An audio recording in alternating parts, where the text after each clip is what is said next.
When your phone runs dry in a Disney park, what can you reach for to recharge? Find out right here on Magical DNA. Welcome back to Magical DNA. Guests at Disney parks are more reliant on smartphones than ever these days. Whether it's using Genie Plus, mobile ordering food, or checking wait times, there are many reasons to have your phone out. With this comes drained batteries with almost nowhere to plug in and recharge. So what can you do to stay charged while visiting Disneyland or Walt Disney World?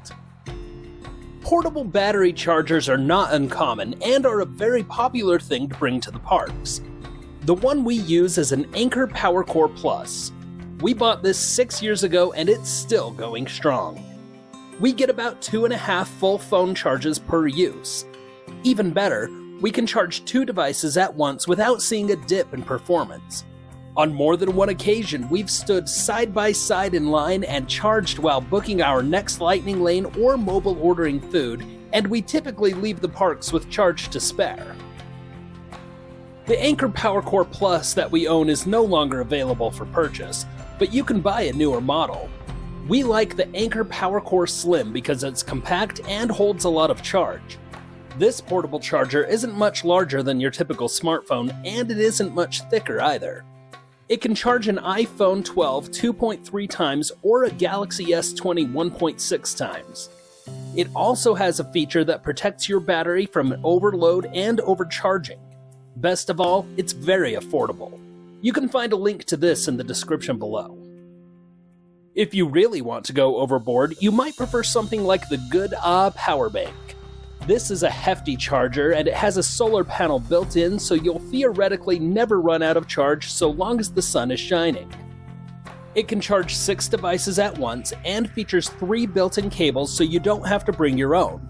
It also has wireless charging, so this is perfect for letting everyone in your party charge up while you sit down for a meal or watch a show. You can find the link for this beast of a device in the description below. But what if you're already in the park and you find your phone is almost out of charge? There is one solution offered at Disney parks, and that's fuel rods. You've probably seen these stations around the park. They're located in several places in Disneyland and all over Walt Disney World. These kiosks allow you to purchase a new fuel rod kit or swap your existing fuel rod for one that is fully charged. We purchased our fuel rod for $30. It came with the fuel rod itself, a short micro USB cable, a lightning cable, and an adapter for USB-C alongside some instructions and a plastic case to keep it all in.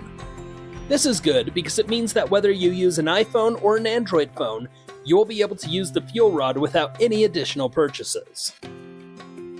Possibly the best benefit of the fuel rod in a Disney park is being able to swap it as many times as you need to, which allows you to continue charging throughout the day. The only real challenge is finding a place to purchase a new fuel rod or swap your existing one. Here's how to find fuel rods using a Disney Parks app. Open the app and select the location icon at the bottom of the screen. At the top of the map screen, use the drop-down menu and click on Guest Services. Then, search for a battery icon on your screen. But be warned, sometimes those fuel rods kiosks are hidden in one of these information icons, so if you don't see a fuel rod kiosk on the map near you, click on the eye icon and see if there's a fuel rod kiosk hidden, like this one on Main Street USA in Disneyland. We've also cataloged many locations to buy or swap fuel rods in the Disney parks in the description below for your convenience. As of the making of this video, one single fuel rod starter kit will cost you $30 at a kiosk inside of a Disney park. This is fine, but if you want to save money, you can buy your fuel rods ahead of your next trip on Amazon.com. For example, you can buy 2 fuel rod starter kits for $35 on Amazon, or a single for under $25. We've put affiliate links for these and the other battery chargers we recommend in the description below. But are these portable chargers worth buying? Last year, we found ourselves in the park with 2 almost completely drained phones, so we took a chance to find out. The output of the fuel rod is 1 amp, which used to mean a fast charge. That's not quite so true these days, when most chargers output 2 amps or more. We immediately plugged an iPhone into this charger and watched it charge very slowly. So slowly, in fact, that if the phone was in use, we mostly saw the battery level maintain. Once the fuel rod ran out of charge, we searched for a place to swap it out and then charged my phone, which at the time was a Samsung Galaxy S10e. I don't use my phone as much as the other half of our duo does, so I allowed the fuel rod to just charge my phone without using it at the same time. We found that it charged about 1/3 or more of my battery life before we needed to swap the fuel rod again.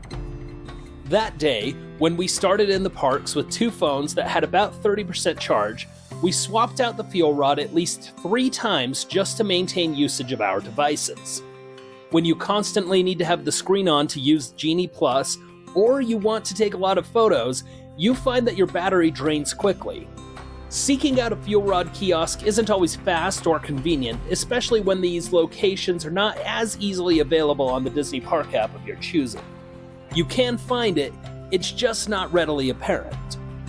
This made the initial convenience of purchasing a fuel rod in the park into a small hassle when we needed to track down a place to swap it out. If you're in a bind and you really need your phone charged right there in the parks, then buying a fuel rod is a convenient option and can be a lifesaver. However, don't expect it to be a portable battery charger that you love and want to use all the time. We prefer the one we purchased outside of the parks, as it allows us to charge both phones simultaneously, and we can get about 2.5 charges out of it before it drains. However, the fuel rod is lighter weight and smaller than other portable battery chargers, so it's easier to carry around. We still bring ours to the park, but sometimes we think about selling it and just being better prepared in the future. That's it for our short review of fuel rods in Disney parks. Have you ever purchased one? What do you think about it? Let us know in the comments and don't forget to subscribe for more. If you liked this video, please leave a like. Thank you for watching Magical DNA.